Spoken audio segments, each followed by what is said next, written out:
नमस्कार, प्रणाम, सत श्री अकाल और जय भोलेनाथ। क्योंकि कल से मैं देख रही हूँ बनारस में रौनक लगी हुई है। एक तरफ प्रधानमंत्री नरेंद्र मोदी का रोड शो और रात को अखिलेश यादव का। अनुराग जी, मैं आपसे पूछना चाहती हूँ, आपने बहुत चुनाव देखे हैं और आप उन पॉलिटिशियंस में से हैं जो यूथ बीजेपी के विंग को खड़ा कर कर आए हैं। सड़कों पर आपने तिरंगा यात्रा करी थी कश्मीर में in the good old days. Himachal में कई चुनाव आपने जीते हैं। मैं पूछना चाहती हूँ कि आप जैसे नेताओं को you must be getting a feeling from the ground कि क्या होने वाला है। नब्ज पता चल जाती है चुनाव की। मैं पूछना चाहती हूँ, इस बार नब्ज क्या है इस चुनाव? आएंगे तो योगी ही, क्योंकि ज़मीन पर आप देखें, काशी में जहाँ पर हम बैठे हैं, मेरा 2010 में, 2011 में, 2014 में, 2017, 2019 ये 5 बार तो कम से कम यहाँ पर आना हुआ, जो मुझे प्रमुखता से याद है। मैंने काशी को जो बदलते देखा है, सांस्कृतिक धरोहर के साथ साथ उसको बचाना, संवारना, सौंदर्यकरण करना, बाबा विश्वनाथ धाम को बनाना, घाटों का सौंदर्यकरण करना, फ्लाईओवर्स, रोड बनाना, रेलवे स्टेशन से लेकर हवाई अड्डे बनाना, बहुत कुछ बदला है। एक तरह से आधारभूत ढांचा बहुत सुदृढ़ हुआ है और ये जो आधारभूत संरचना है, कहीं ना कहीं यहाँ के पर्यटन को पंख लगा रहा है, रोजगार स्वरोजगार के अवसर दे रहा है। और यहाँ की जनता कहती है, जो काशी को संवारे हैं वो मोदी जी सबके प्यारे हैं और ये मोदी जी लोगों के मन में बसते हैं। कल के रोड शो में जो जनता उमड़ उमड़ कर बाहर आई है, वो अपने आप में दिखाता है। लोग कहते हैं टिकट किसी को भी दिया हो, वोट तो कमल पर ही पड़ेगा, क्योंकि मोदी जी चाहिए। और जो 5 साल पुरानी लोग बात याद करते हैं, देखिए एक दिन में 2 शो थे। आप होटल में जाएंगे तो होटल वाले कहेंगे समाजवादी पार्टी के लोग आए, तोड़फोड़ की, गुंडागर्दी की, इस तरह की रिपोर्ट्स आती हैं। रोड शो में जाएंगे तो वहाँ पर भी कोई महिला जा रही है, उसके साथ बदतमीजी कर दी, दुकानदार के साथ कर दी, राह चलने वालों के साथ कर दिया और पुलिस वालों तक लाठी चलाने का काम समाजवादी पार्टी के कार्यकर्ताओं ने कर दिया। तो हुल्लड़बाजी, अपराधी, माफिया की पृष्ठभूमि वाले लोग समाजवादी पार्टी के साथ नजर आएंगे। उनको देख के ही लोग कहना शुरू कर देते हैं कि जो है यूपी के विनाश का पहिया अखिलेश भैया, अखिलेश भैया। तो ये जो यूपी के विनाश का पहिया, कोई वापस विनाश चाहता नहीं है। तो मुद्दा क्या है इस वक्त काशी में? बहुत कल से मैं देख रही हूँ काशी में बाबा भोलेनाथ, काशी विश्वनाथ कॉरिडोर, इसकी बहुत चर्चा है आम लोगों के पास भी, और बीजेपी के नेता भी इस पर बहुत गौर कर रहे हैं। पर रात को जब रोड शो खत्म हुआ तो अखिलेश बाबा भी वहीं भोलेनाथ मंदिर गए। सुबह राहुल गांधी, प्रियंका गांधी गए। जब बाहर आए तो सबके यहाँ पर चंदन लगा हुआ था। तो मैं ये कहना चाहती हूँ कि धर्म हिंदू सबका है और सब मान्यता रखते हैं। तो बीजेपी सिर्फ हिंदुइज्म को, या ये जो बाबा भोलेनाथ का जो मंदिर है, ये हमारी वजह से है, हमने बनाया इसलिए हमें वोट दें, ये अप्रोप्रिएशन क्यों है? ये मुझे लगता है आपने कहा होगा, हमने तो ये कहा कि जो हमारे ऊपर प्रश्न उठाते थे कि बीजेपी वाले कहते हैं, ये समाजवादी पार्टी के लोग कहते थे, तंज कसते थे हमारे ऊपर कि रामलला हम आएंगे, मंदिर वहीं बनाएंगे, पर तारीख नहीं बताएंगे, ये भी साथ में कहते थे सपा के लोग। भाजपा आई, पूर्ण बहुमत से आई, रामलला का मंदिर बनाने की शुरुआत कर दी है। भव्य राम मंदिर बनाकर भी देंगे, लेकिन उससे पहले काशी विश्वनाथ धाम भी बना दी, विंध्यवासिनी धाम भी बना रहे हैं। ये केवल मंदिरों का निर्माण नहीं है, ये सांस्कृतिक धरोहर को बचाने का, बढ़ाने का काम है, जिससे पर्यटन, रोजगार, स्वरोजगार को बढ़ावा मिलता है। और कहीं ना कहीं दुनिया के प्राचीनतम शहर काशी में, बनारस में हमने दुनिया की आधुनिक सुविधाएं देने का काम किया है। तो सांस्कृतिक धरोहर पर इस क्षेत्र का विकास किया है। बचाया भी और साथ में विकास किया भी। ये अंतर है। ये लोग जाति और धर्म के नाम पर वोट मांगते होंगे, तुष्टिकरण करते होंगे, हम नहीं करते हैं। हम सत्ता में आए, सबके लिए काम किया, सबका साथ सबका विकास मूल मंत्र के साथ काम किया। और मैं कह सकता हूं 43 लाख गरीबों को पक्के मकान दिए, हर घर को बिजली देने का काम किया, 1 करोड़ 86 लाख बहनों को रसोई गैस का सिलेंडर दिया, 28 करोड़ वैक्सीन लगाने का काम किया, 15 करोड़ लोगों को महीने में 2 बार मुफ्त में राशन दिया, हर घर को नल से जल देने का काम जो शुरुआत की है, बैंक खाते जो खोले हैं सबके, शौचालय जो हर घर को बना कर दिया। नाविका जी, हमने ये नहीं पूछा हिंदू हो कि मुसलमान हो, सिख हो कि ईसाई हो, जो गरीब और जरूरतमंद था उसको देने का काम किया है। तभी लोग कहते हैं मोदी योगी जी ने जाति धर्म से उठकर बढ़ाया सम्मान, सबसे पहले गरीब कल्याण, सबसे पहले गरीब कल्याण। और ये गरीब कल्याण के मूल मंत्र के साथ जो काम किया है, इसके कारण एक बड़ा वर्ग लाभार्थियों का भारतीय जनता पार्टी के साथ जुड़ा है। उन्होंने देखा है कि इंदिरा गांधी, नेहरू जी से लेकर बाकी सब लोग, चुनावी बेला है, उड़ते हुए हेलीकॉप्टर भी आपको नजर आएंगे। बनारस से निकल रहे हैं, आज आखिरी दिन है रैलीज का, और मुझे भी मिर्जापुर जाना है। बिल्कुल, लेकिन मैं इतना ही जाना कहूंगा कि हमने गरीब कल्याण के लिए जो काम किया है, ये हमें अलग करके दिखाता है। बसपा सपा कांग्रेस आई, गरीब के नाम पर वोट पाती थी, लेकिन अपने नोट कमाने का काम करती थी। मोदी जी, योगी जी की छवि देख लीजिए, 1 रुपए का कोई आज तक आरोप नहीं लगा पाया। और मैं योगी जी को तब से देखता हूं जब हम सांसद थे इकट्ठे। योगी जी सीनियर थे, 3 बार तो हम इकट्ठे सांसद रहे। योगी जी सवाल उठाते थे जापानी बुखार का और गैंग वॉर का। जब सत्ता में आए, मुख्यमंत्री बने, जापानी बुखार और गैंग वॉर को समाप्त करने का काम किया। मुजफ्फरनगर से मऊ तक माफिया राज को साफ करने का काम किया। मच्छर और माफिया से मुक्ति दिलाने का काम योगी आदित्यनाथ जी ने किया है। और यहाँ पर भारतीय जनता पार्टी की सरकार ने, जहाँ केंद्र की मोदी जी की योजनाएं हैं, उसके कारण यहाँ पर आगे बढ़ाने का काम किया है, लागू उनको प्राथमिकता के साथ किया है। तो फिर अनुराग जी, ऐसा क्यों है कि लोग कहते हैं कि पूर्वांचल का चुनाव बीजेपी के लिए बहुत मुश्किल चुनाव है? आपके यहाँ के जो लीडर थे, स्वामी प्रसाद मौर्य हो या चौहान जी हो, तो Purvanchal is the test of the BJP.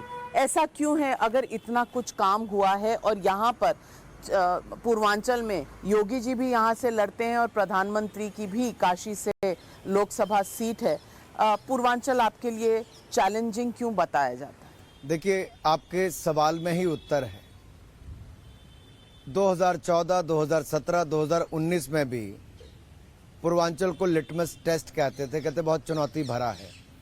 लेकिन 2014 और 19 में पूर्वांचल ने ही देश को प्रधानमंत्री दिया, 2017 में ही पूर्वांचल ने उत्तर प्रदेश को मुख्यमंत्री दिया। और ये तीनों बार कमल ही खिला है, मोदी जी और योगी जी को ही पद मिला है। और चौथी बार फिर 300 पार भारतीय जनता पार्टी करने के लिए तैयार है, क्योंकि भगवा में पूर्वांचल हो गया है। और ये उन लोगों के लिए कड़ा जवाब है नाविका जी, जो कहते हैं भगवा जंग का रंग है।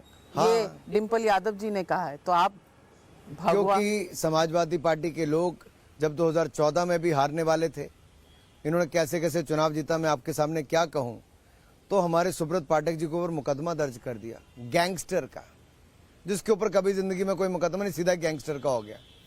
कोर्ट ने निर्णय दिया 2 दिन पहले कि अधिकारियों का दुरुपयोग करके अखिलेश जी और डिम्पल जी ने ये काम करवाए। इस तरह की राजनीति एक और अपराधियों को, आतंकियों को संरक्षण देने का काम करती हैं, और दूसरी ओर गलत मुकदमे दर्ज करने का काम करते हैं। और जो भगवे का अपमान करते हैं, मैं उनको स्पष्ट तौर पर कहना चाहता हूं, मैंने कई सभाओं में भी कहा कि सूर्योदय का रंग है भगवा, तिरंगे की शान है भगवा, महाराणा प्रताप शिवाजी महाराज के झंडे का रंग है भगवा, स्वामी विवेकानंद के वस्त्र का रंग है भगवा। मैं भी भगवाधारी, हम सब भगवाधारी। मैं पूछना चाहती हूँ, कल जो रोड शो था अखिलेश यादव का, वहाँ लोग बुलडोजर के ऊपर साइकिल लगाकर घूम रहे थे, क्योंकि बुलडोजर बन चुका है एक चुनाव चिन्ह। अगर आप रजिस्टर करना चाहें तो मुझे लगता है कि कमल का ऑल्टरनेटिव बीजेपी का उत्तर प्रदेश में बुलडोजर हो सकता है, क्योंकि बुलडोजर की इतनी भाषा बोली गई है। कल अखिलेश यादव और समाजवादी पार्टी बुलडोजर के ऊपर साइकिल चलाकर घूम रहे थे। ये गिमिक्री है या इसमें एक मैसेज है? अखिलेश जी ने स्वयं संदेश दे दिया, साइकिल लगी है नुमाइश में, नहीं आ रहे 22 में। ये कैसे आपने प्रूव कर दिया? देखिए ना जी, उन्होंने बता दिया बुलडोजर के कारण साइकिल नहीं आ रही है, क्योंकि बुलडोजर वाले बाबा ने अपराधियों से, माफियों से गरीबों की सरकार की जमीन 64,000 हेक्टेयर लगभग 1.5 लाख एकड़ भूमि खाली कराई है। ये आवासीय पट्टे पर गरीबों को दी जाएगी, पक्के मकान बनाने के लिए, विश्वविद्यालय बनाने के लिए, अस्पताल बनाने के लिए। और ये साइकिल पंचर हो चुकी है, ये सब ने देख लिया है। इसलिए मैंने कहा साइकिल लगी है नुमाइश में, नहीं आ रहे अखिलेश 22 में। लेकिन ऐसा भी तो लोग कहते हैं कि उत्तर प्रदेश के इतिहास में कभी भी एक सरकार दूसरी बार पिछले 35-40 सालों में तो दोबारा चुनकर नहीं आई है, तो इतिहास बदलना है। देखिए, तो 2014 में भी नाविका जी लोग कहते थे कि एक और देश को लूटने वाली कांग्रेस जो सबसे पुरानी और सबसे भ्रष्ट पार्टी है, और दूसरी तरफ मोदी जी आए, कांग्रेस वालों ने कहा मोदी जी चाय बेचने वाले हैं। देश की जनता ने निर्णय किया, देश बेचने वाली कांग्रेस को हरा दिया, चाय बेचने वाले ईमानदार मोदी जी को देश का प्रधानमंत्री बना दिया। 14 में भी, 2019 में आप लोग कहते हैं बीजेपी क्या 200 पाएगी, हमने 272 छोड़िए 303 सीटें पाने का काम किया। उत्तर प्रदेश के चुनाव हुए 2017 में, आप लोगों ने कहा क्या बीजेपी 200 करेगी? 200 भी आप दूर की बात करते थे। सब लोग कहते थे ये तो 20, 30, 40 सीट पाते हैं, ये क्या करेंगे। उस समय भी मोदी जी की हवा चली, मोदी जी के प्रति जो प्यार है, 325 सीटें भाजपा और गठबंधन ने पाई। और अब की बार फिर भारी बहुमत के साथ भारतीय जनता पार्टी एक बार फिर उत्तर प्रदेश में सरकार बनाने वाली। अनुराग जी, मैं इसलिए भी ये सवाल पूछती हूँ कि आपने सही कहा, 2014 हो, 2017 हो, 2019 हो, बीजेपी को बहुत बढ़त मिली और बहुमत भी मिला, लेकिन जनता जो है उसे हमेशा खुश रखना थोड़ा मुश्किल होता है, क्योंकि उसकी एक्सपेक्टेशंस बढ़ती रहती हैं। आपने इतना कर दिया तो कल आपसे इतना ज़्यादा एक्सपेक्ट करेंगे, और एक बदलाव की चाहत भी होती है। एंटी इनकम्बेंसी भी एक फिनोमिनन है जिस पर कई लोगों ने पॉलिटिकल एनालिसिस किया है। आपको नहीं लगता कि एंटी इनकम्बेंसी एक महत्वपूर्ण चीज है जिसे नजरअंदाज नहीं करना चाहिए? देखिए, उन लोगों के लिए एंटी इनकम्बेंसी होती थी जो गरीब के नाम पर वोट मांगते थे और नोट कमाने का काम करते थे, सत्ता से बाहर जाते हुए दीवारें तोड़कर टोंटी चुराने का काम भी करते थे। तो जनता तो साफ कहती है जो टोंटी चुराते हैं वो रोटी क्या देंगे। और जहां तक आपने सपा के गठबंधन दलों की बात कही, वो अपनी सीट भी जीत जाएंगे तो मैं आपके सामने फिर इंटरव्यू देने के लिए तैयार हूं। मैं इसलिए कहता हूं, किसकी बात कर रहे हैं? Now let's talk names. जो हर 5 साल बाद स्वामी बदल लेते हैं, जनता उनको अपना स्वामी कभी नहीं चुन सकती। वो कहते हैं आपने उन पर अटैक करवाया क्योंकि आप घबराए हुए हैं उनसे।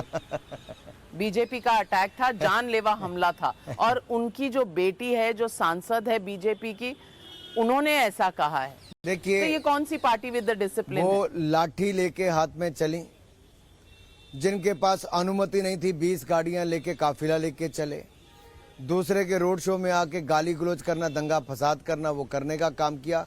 ये इनकी पुरानी आदत हो सकती है, लेकिन जनता बहुत समझदार है।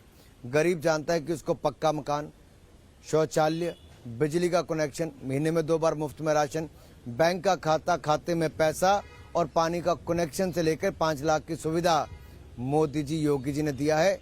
बाकियों ने कुछ नहीं दिया, और बाकियों तो को भी फ्री जनता बिजली, फ्री शुगर केन की जितनी बकाया है वो दे देंगे, और किसानों को ऋण माफ कर देंगे। तमाम प्रॉमिसेस उन्होंने भी किए। सपा की सरकार में बिजली का करंट नहीं आता था, बिजली नहीं आती थी, तारों पे कपड़े सुखाए जाते थे। आज उन्हीं तारों में 24 घंटे बिजली देने का काम योगी जी ने किया है। लॉ एंड ऑर्डर सबसे बड़ा मुद्दा आपने बनाया इस चुनाव में। क्या लॉ एंड ऑर्डर इनफ है किसी आम आदमी की जिंदगी के लिए? क्या जनता कुछ और नहीं देखेगी? और दूसरी तरफ आपने साइकिल के चिन्ह को कुछ लोगों का कहना है कि इतने आड़े हाथों लिया कि वो आम आदमी का चिन्ह भी है। साइकिल में जाने वाला मतलब बहुत ऑर्डिनरी सा आदमी, बहुत आम सा आदमी जो रोज अपनी जद्दोजहद से जिंदगी काटता है। तो कहीं ना कहीं आपने साइकिल के साथ इनजस्टिस तो नहीं की? नहीं, बिल्कुल भी नहीं जी, बिल्कुल नहीं। आपने कहा वो टेरर का प्रतीक।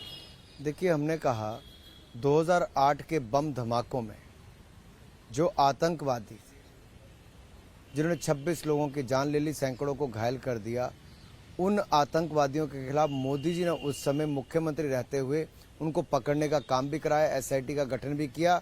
न्यायालय का फैसला चौथे चरण के लगभग आसपास आया और आतंकी के सीधे तार अखिलेश यादव जी की पार्टी से जुड़े थे। आतंकी का पिता मिस्टर समाजवादी पार्टी, अखिलेश जी के साथ 5-5 फोटो आती है, मुख्यमंत्री रहते हुए के समय की उनके घर की आती है। क्या कनेक्शन है आतंकी और अखिलेश यादव जी के परिवारों का? तो अखिलेश, तो मैं इसलिए कहना चाहता हूं, यही नहीं, अपराधी, माफिया, गुंडे जितने उत्तर प्रदेश के इकट्ठे करोगे सबकी फोटो अखिलेश जी के साथ नजर आएगी या उनका संरक्षण उनको पाए हुए। जहरीली शराब से 10 लोग चुनाव के टाइम पे मरे। रंगेश यादव और अखिलेश यादव का क्या कनेक्शन है? इनकी पार्टी के सांसद का भांजा उन्हीं के घर पे रहता है। दलित बेटी की अपहरण और हत्या हुई उन्नाव की बेटी की, अखिलेश जी ने क्यों नहीं समाजवादी पार्टी के नेता को रोका? दलित बेटी बच जाती। क्यों? क्योंकि इनकी पार्टी में है ही ये। और आप महिला हैं, आप जो कहती क्या सुरक्षा से होता है, मैं कहता हूं सुरक्षा के बिना नाविका जी कुछ नहीं होता है। आप घर से बाहर नहीं निकल सकती हैं। शाम के 7 बजते थे, लोग घरों में वापस आते थे, व्यापारी दुकान को ताला लगा के गले में से पैसे निकाल कर लाता था। दिन में 2 बार घर को पैसा भेजता था कहीं शाम को ज्यादा ना हो जाए। सुरक्षा ही आधार है समृद्ध और संपन्न समाज का या देश का। बॉर्डर तो सुरक्षित है। इसका कॉन्ट्ररी अगर मैं आपको कहूं, लोग कहते हैं कि सुरक्षा नहीं है, गोल्ड की चेन पहन के मत जाओ। दूसरी तरफ महंगाई है, गोल्ड की चेन पहनने के, खरीदने के पैसे ही नहीं है, तो सुरक्षा क्या करेगी? महंगाई मुद्दा नहीं है? मैं आपको बड़ा स्पष्ट कहना चाहता हूं, यूपीए की सरकार को देखिए, 2013-14 का एक ही साल का बताता हूं, 13% महंगाई दर थी। आज क्या है नाविका जी? मैं ये जानती हूँ कि महंगाई दर है 6% तक है, 5.5-6 के बीच में घूम रही है। लेकिन कोविड काल के बाद, स्लो डाउन के बाद लोगों की आमदनी कमी है। 6% भी लगती है। मैं गृहिणी हूँ, मैं किचन चलाती हूँ और मैं ऑफिसेज में भी काम करती हूँ, मैं अपने सहयोगियों के साथ बात करती हूँ। कितनी मुश्किल है और कितने लोगों की नौकरियां गई हैं, ये भी एक मुद्दा है। मुझे लगता है आप आंकड़े देखिए, रोजगार स्वरोजगार के अवसर कोविड के टाइम पे भी जितने उत्पन्न हुए, वो अपने आप में बहुत सारी नई फील्ड्स भी शुरू हुई हैं। और ये आंकड़े जो पूरा सरकारी देश एंटरप्रेन्योर बन गया है। नहीं, जब रोजगार स्वरोजगार कारोबार के अवसर मिलते हैं तो साथ ही साथ उसके लाभ भी होता है। नए नए क्षेत्रों में इन्वेस्टमेंट्स भी आई हैं।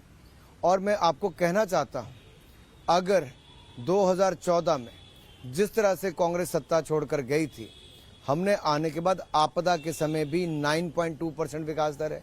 9.2%। दुनिया भर की बड़ी इकॉनमीज में से सबसे तेजी से बढ़ने वाला एक भारत है। यही नहीं, फॉरेन रिजर्व्स कितने थे? 235 बिलियन डॉलर, आज 630 बिलियन डॉलर हुए। एक्सपोर्ट कितनी थी?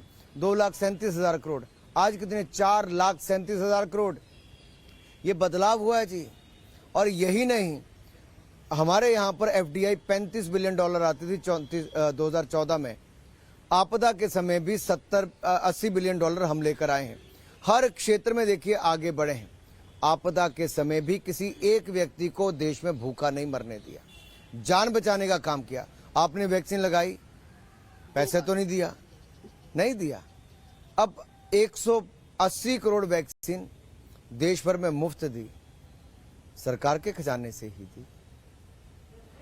फिर भी विपक्ष अनाज दिया, फिर भी 3 लाख विपक्ष इतने मुद्दे उठाता है कि यूक्रेन से आप बच्चों को टाइम पर नहीं ला सके, आपने भारतीय बच्चों को वहां छोड़ दिया युद्ध के दौरान, आपने एंटीसिपेट नहीं किया। उसके बाद वो कहते हैं कि बच्चे यूक्रेन पढ़ने क्यों जाते हैं, क्योंकि भारत में एडमिशन्स ही नहीं मिलती और कैपिटेशन फीस की प्रॉब्लम है। तो मुद्दे तो अभी भी बहुत बाकी हैं अनुराग जी। मैं नहीं कहती कि कोई भी सरकार जो है उन्होंने काम नहीं किया। मैं तो कोई सवाल मना ही नहीं करता। 70-75 साल में जो कांग्रेस ने यहाँ पे व्यवस्था बना के रखी थी कि गिने चुने मेडिकल कॉलेज, कैपिटेशन फीस ज्यादा, ये 2014 में हमारी सरकार आने के बाद हमने 5 साल में दुगने मेडिकल कॉलेज किए हैं। उत्तर प्रदेश में 15 थे, मैं केवल यूपी का उदाहरण देता हूँ, 15 थे, आज 59 मेडिकल कॉलेज है 5 साल में। और अगले 5 साल में हर जनपद में एक मेडिकल कॉलेज और आधुनिक अस्पताल होगा। देश में हर लोकसभा में हम लोग एक मेडिकल कॉलेज दे रहे हैं। आप कल्पना करके देखिए, जितने थे उससे कई गुना ज्यादा करेंगे, लेकिन 5 साल में इतने ज्यादा कर दिए। फैकल्टी मेंबर्स चाहिए, केवल बिल्डिंग तो खड़ी नहीं करनी, फैकल्टी मेंबर चाहिए और सब स्टैंडर्डाइजेशन ऑफ कोर्स चाहिए। वो करके हमने 5 साल में यहां तक पहुंचाया है। और जहां तक यूक्रेन की बात है, 7 बार एडवाइजरी जारी की, अब तक गिनेंगे तो शायद 10 बार एडवाइजरी से ऊपर हो चुकी होगी। सरकार ने अपना काम किया और उसके बाद भी मां गंगा का आशीर्वाद लेकर मोदी जी गए थे, ऑपरेशन गंगा शुरू करके अब यूक्रेन से भारतीय छात्रों को वापस लाने का काम, लगभग 18,000 छात्रों को वापस लाने का काम किया है। युद्ध के समय कोई सामान्य काल नहीं है, जहां पर बॉम्ब गिर रहे होंगे, मिसाइल अटैक हो रहे होंगे, वहां से भी भारतीय बच्चों को बाहर निकालने का काम किया। ऑपरेशन गंगा यानी यूपी से सीधा कनेक्ट, यानी फोटो ऑप, ये विपक्ष का कहना है। देखिए, जिसके बच्चे वापस आए, अगर ओलंपिक्स खेलकर और पैरालंपिक्स में मेडल जीतकर भारतीय खिलाड़ी आए, मोदी जी ने अपने घर पर बुलाकर खिलाड़ियों का प्रोत्साहन किया, तो क्या गलत किया? नहीं करना चाहिए। एक तरफ देश का प्रधानमंत्री आम जनमानस से बनारस की अड्डे पर जाकर चाय भी पीते हैं और जो यूक्रेन से छात्र वापस आए उनसे भी मिलते हैं। दूसरे और राहुल गांधी जी और अखिलेश यादव जी, प्रियंका गांधी जी हैं जो खुद तो विदेशी दौरों पर सैर सपाटा करने जाते हैं, लेकिन किसी की मदद करने के लिए आगे नहीं आते, किसी से बातचीत करने के लिए आगे नहीं आते। ये अंतर है। मोदी जी जमीन से जुड़े हैं और जमीन पर हकीकत क्या है उसको जानने के लिए भी यूक्रेन के बच्चों से वापसी पर मिले। ये अपने आप में दिखाता है कि मोदी जी 2001 से लेकर 2022 तक इस देश के सर्वाधिक लोकप्रिय नेता कैसे बने रहे और अब तो विश्व के सबसे लोकप्रिय नेता मोदी जी बने। तो मोदी पासपोर्ट पे यूपी चुनाव जीता जाएगा या योगी पासपोर्ट पे? देखिए, एक ही पासपोर्ट के 2 पहलू हैं। मोदी जी देश के और दुनिया के सबसे लोकप्रिय नेता हैं।